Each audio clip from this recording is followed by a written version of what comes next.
Usury distribution. History of central banking.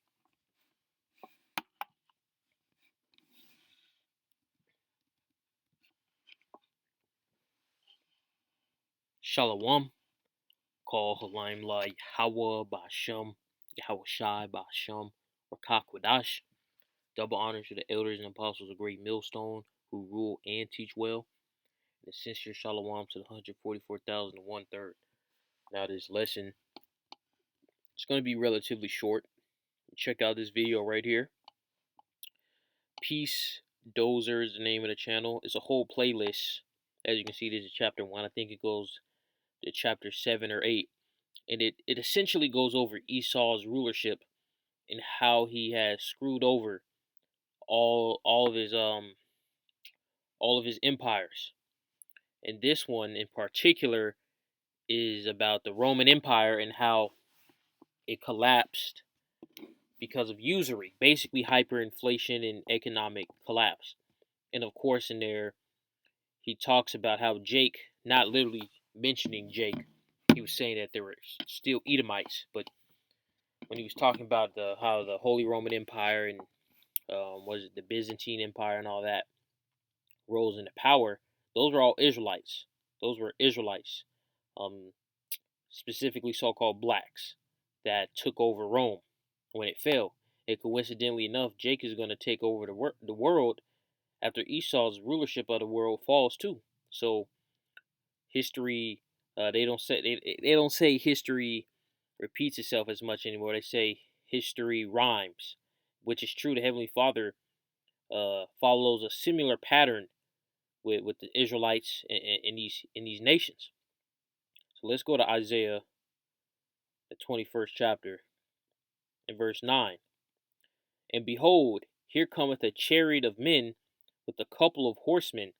And he answered and said, Babylon is fallen, it is fallen, and all the graven images of her gods have been broken unto the ground.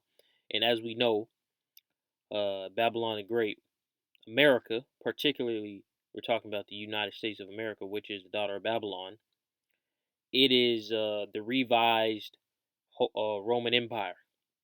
This is Rome all over again.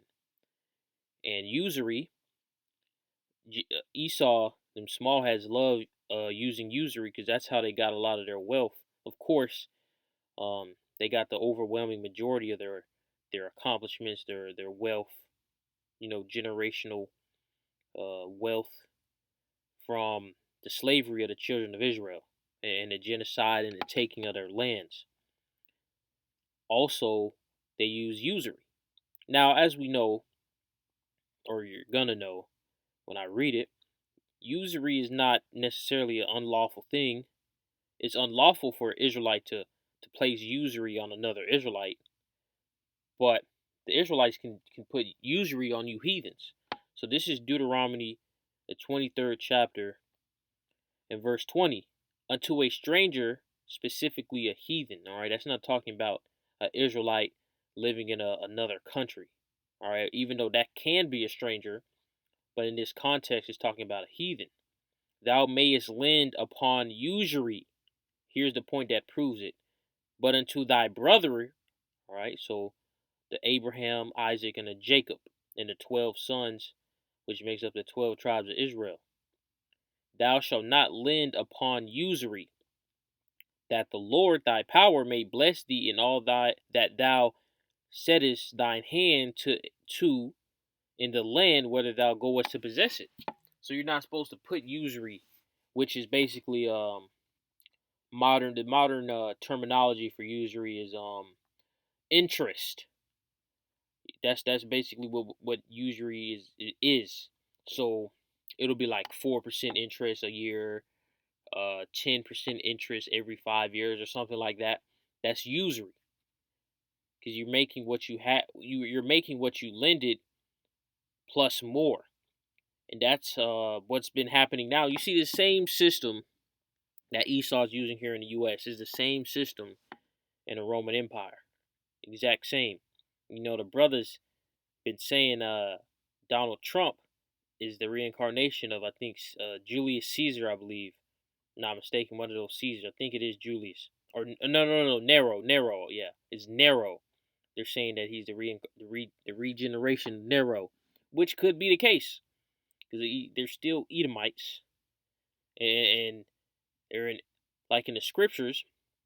Heavenly Father always had the same spirits have some type of role. Let's get that.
It's 1 Corinthians 14 and 32.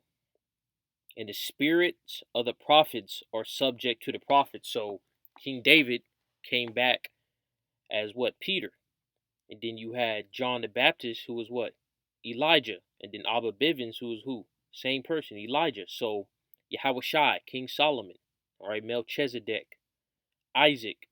So all these great men of the past and in the present now are have essentially the same lot or very similar lots, because that's how the Heavenly Father rolls. So you can very well believe that these rulers of Babylon are and of Edom in general are the same spirits of old, like Vespasian. You understand? Who else? Nero, Claudius, so on and so. The Flavian dynasty. Let's get Ecclesiastes 1:9.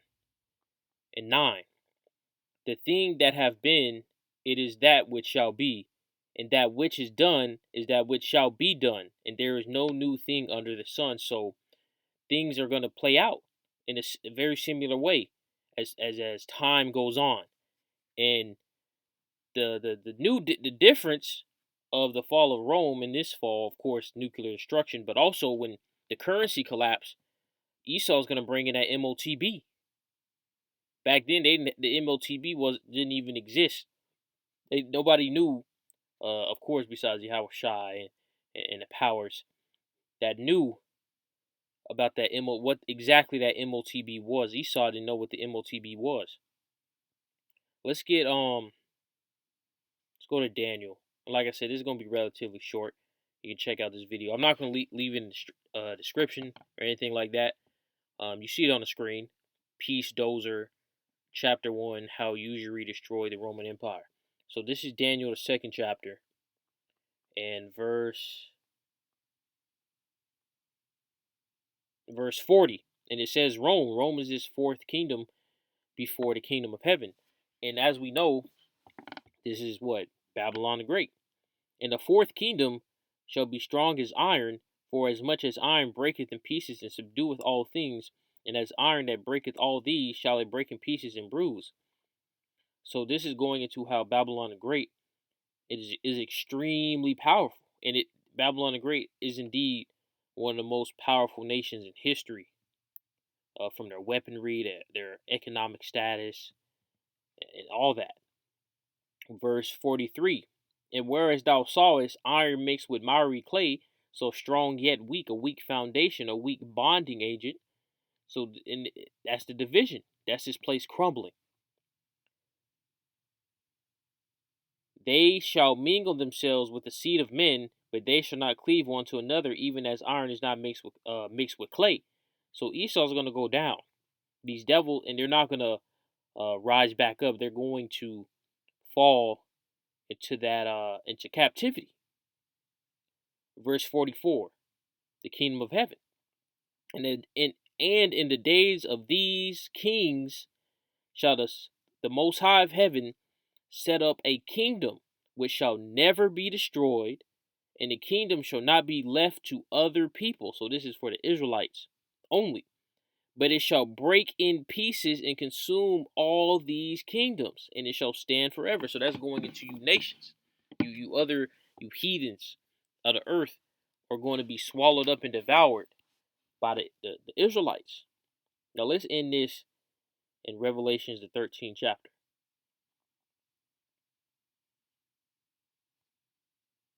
Revelations 13:3. And I saw one of his heads as it were wounded to death, the Roman Empire, and his deadly wound was healed, and all the world wondered after the beast. And you see that to this day.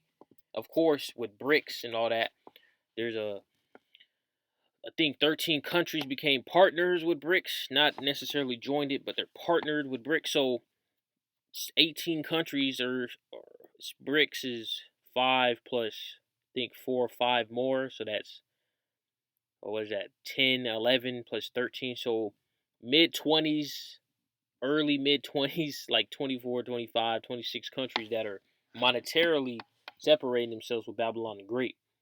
So this place is crumbling, and it's not going to stop. You know, we're just 1 or 2 Black Swan events away from that MOTB, man. And with that, I say shalom.